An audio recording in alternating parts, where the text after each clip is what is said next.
Wind down on carbs.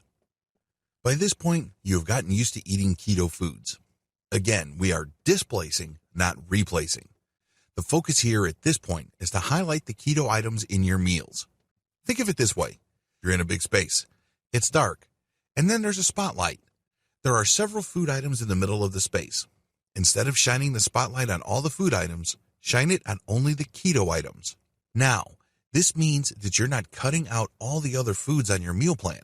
You're just emphasizing, as far as your attention and your taste buds go, the keto-friendly items. This is how you prepare yourself for the scale-down process. Otherwise, it's easy to just hit a plateau. Seriously, I've seen this happen. I've advised a lot of people who transitioned from the standard American diet to a keto diet, and this is the wall they keep hitting. They can't let go of the other foods because they focus on all the items on their meal plans. You have to start looking forward to the keto items. You have to start celebrating their taste profiles. Get yourself excited about these foods more than the diet. This is a key change in your mindset because a lot of people who are pumped up about the keto diet are pumped up about the weight loss. Let's be completely honest here. They couldn't really care less about the taste.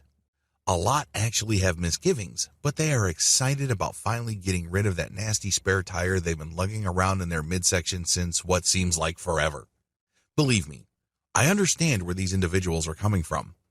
But until and unless you get excited about the food itself, instead of the diet, or what you could get from the diet, you're going to have a tough time.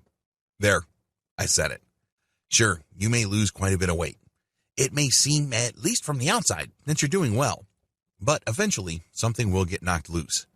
It's only a matter of time until you go back to your old eating patterns because you focus on all the items in your meal plan. Unfortunately, not all of them are keto-friendly. This is why it's really important to get used to eating keto foods and highlight them or focus on them more when you eat. When you're looking forward to your next meal, get excited about the keto food items. Do this for several days, if not weeks, and then you will be ready for the scale-down process. Start to scale down your carb intake dramatically. Please understand that your goal here is to trigger ketosis using diet. This involves a transition phase, but eventually you must be fully ketogenic. In other words, at a certain point in time, you must flip over to using fat as your main energy source instead of sugar. This is the point where things get real with the keto diet. All the previous videos that I've walked you through prepare you for this point in time. This can only happen when you start to scale down your carb intake dramatically. How come? As I've mentioned in a previous video, if insulin is in the picture, you're not burning fat for fuel. Seriously, it really is that simple. If you eat more than 12 to 25 carb grams every single day, your body will be producing insulin and you're mostly burning sugar throughout the day for energy. At this point in time, you're going to have to scale down your carb intake dramatically so you can get below the 12 to 25 gram maximum daily carb intake threshold. Thankfully, there are two wonder foods that you can rely on to get you there. Your keto wonder food number 1, eggs. I don't know about you, but I've always had a softness for eggs. They're compact, they're pretty straightforward, they're definitely easy to prepare, and they're loaded with nutrition. Eggs are packed with all sorts of vitamins and nutrients, and they don't really pack much calories on a gram per gram basis. Did you know that Weight Watchers no longer gives points for eggs? If you don't know the Weight Watcher system, when you eat certain foods, you're given points, and you can only eat so much food until you hit a certain point threshold. If you go over that maximum point threshold, you're going to gain weight. If you eat below it, you lose weight. For the longest time, Weight Watchers was giving eggs points. Well, they've wiped those points out. Now you can basically eat quite a bit of eggs. This is in keeping with recent research that shows that eggs are not bad for you. For the longest time, eggs were demonized in the United States and elsewhere as these cholesterol bombs.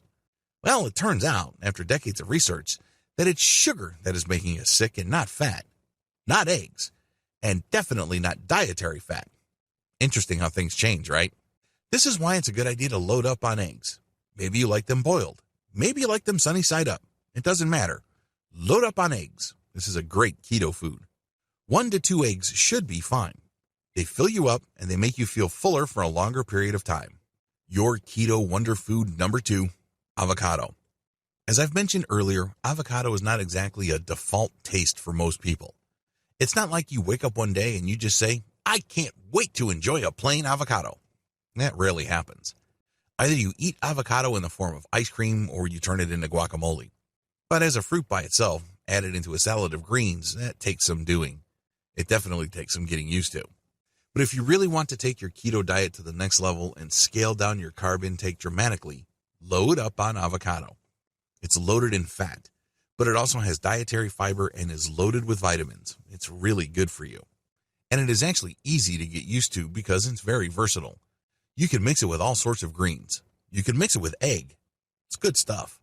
Your keto wonder food number 3, cauliflower. I include cauliflower here knowing full well that it does have carbohydrates. This is why it's a good idea to use moderate amounts of cauliflower. Maybe you can prepare it once every other day or a little more frequently. I include cauliflower here because a lot of us veterans of the standard American diet are used to eating a significant amount of carbohydrates every day. In my case, I used to eat a lot of rice. Cauliflower saved my life as far as my keto diet goes. Why? Instead of loading up on brown rice, red rice, or plain steamed white rice, I make cauliflower rice. You just grind it up and then you fry it. You can turn it into fried rice, or you can serve it plain, fried, or sautéed. It is roughly the same consistency as rice, but it's loaded with protein instead of carbs. Of course, you should only eat a moderate amount of protein daily. You can't go overboard with protein because, as I have mentioned earlier in this training, your liver actually turns protein into sugar. This is called glucogenesis. You don't want this to happen because you want to minimize the amount of sugar, regardless of its source, in your system for ketosis to work its wonders.